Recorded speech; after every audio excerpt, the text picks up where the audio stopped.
Humility is one of life's great paradoxes. When we walk the path of humility, we can actually strengthen our sense and experience of self-worth.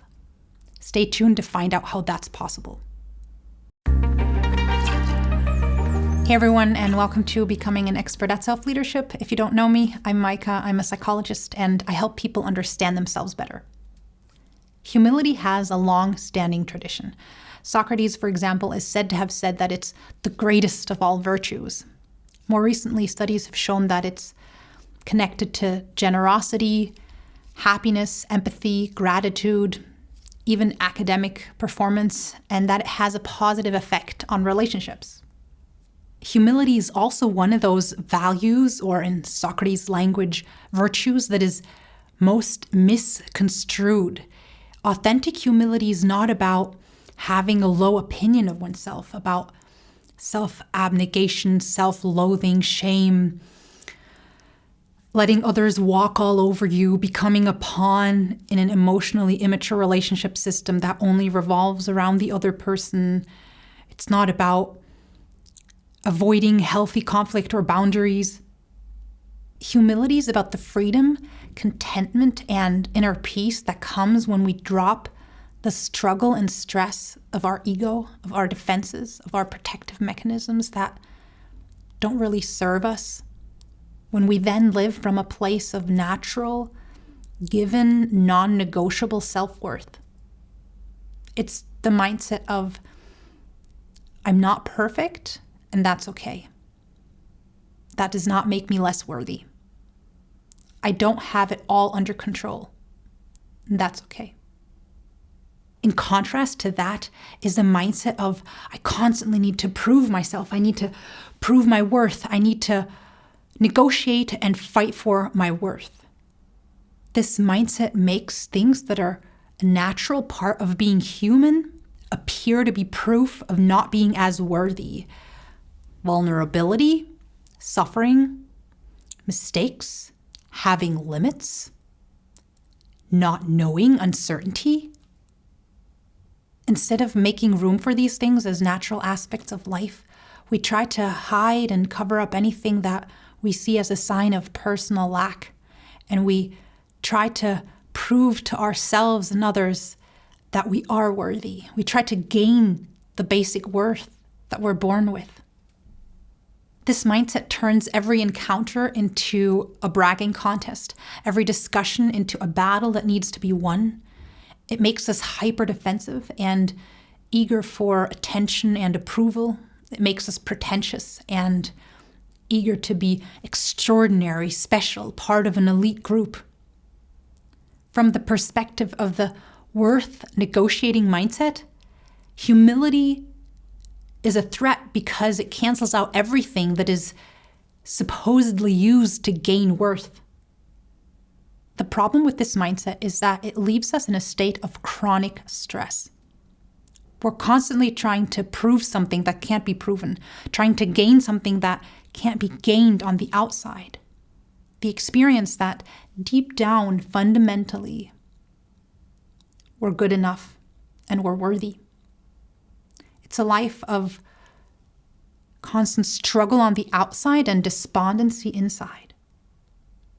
And here's where non-negotiable self-worth and humility come in hand. Humility is a state of dropping the struggle of our ego and defenses to gain self-worth. And that's only possible when we change the way we think about self-worth, when we adopt the mindset of, my basic human worth is non-negotiable. So in this way, whenever we choose humility over ego battles, we connect more strongly to our inner sense of non-negotiable self-worth. The more we relax into humility, the more we can experience non-negotiable self-worth, unconditional self-worth. Together like this, self-worth and humility are powerful antidotes to shame. Here are some ideas of how you can practice this humility that's tied to non-negotiable self-worth. First off, acknowledge that you don't know everything. you see the world only from your eyes, your perspective, your background, there's always more to learn. If you're stuck in gridlock in a conflict, take a moment to cool off and then come back ready to listen and learn. Not knowing is not a threat. Be authentic, be yourself, be vulnerable. Don't try to twist yourself into something that the ego thinks is better. Your feelings and inner sensations are what let you know who you are authentically, so listen to them. Allow others to be better than you. You don't have to be the best. Life is not a contest, and their light doesn't diminish yours. If they show you their flame, fan it. Remind yourself of what you can and can't control. Stop trying to control people or situations that you can't. And simultaneously remain aware of your agency and make use of it. Relax into the awareness that you're human and bound to make mistakes. Learn from them. You can gain so much energy and time when you stop investing them into the always unsuccessful chase after perfection. Practice awareness of your ego's projections. If it seems like someone's trying to hurt you or trying to take something from you, ask yourself if that's really happening or if this is your past hurt projecting into the present. Allow small things to fill you up.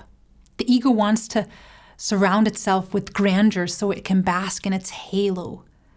But if you only zoom in on grandiosity, you'll miss out on most of life.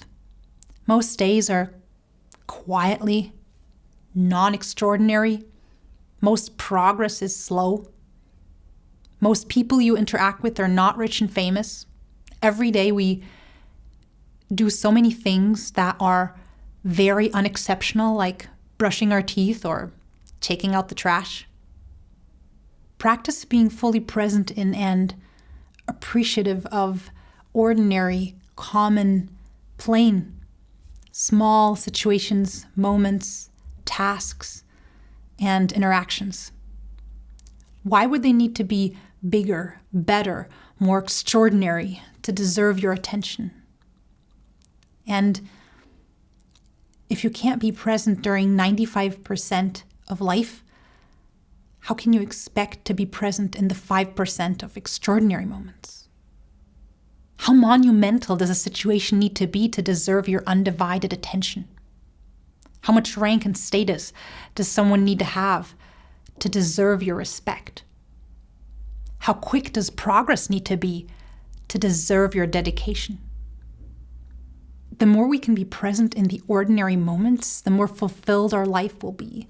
The more we can be engaged and committed right now, and the more positive emotions and experiences we'll make. We just have to stop waiting for our life to start later when we're rich and famous, later when all of our problems have magically disappeared.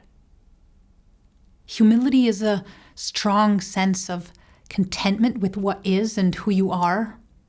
It's the happiness of the present moment, of our authentic experience, of deep connection, and a strong sense of non-negotiable self-worth.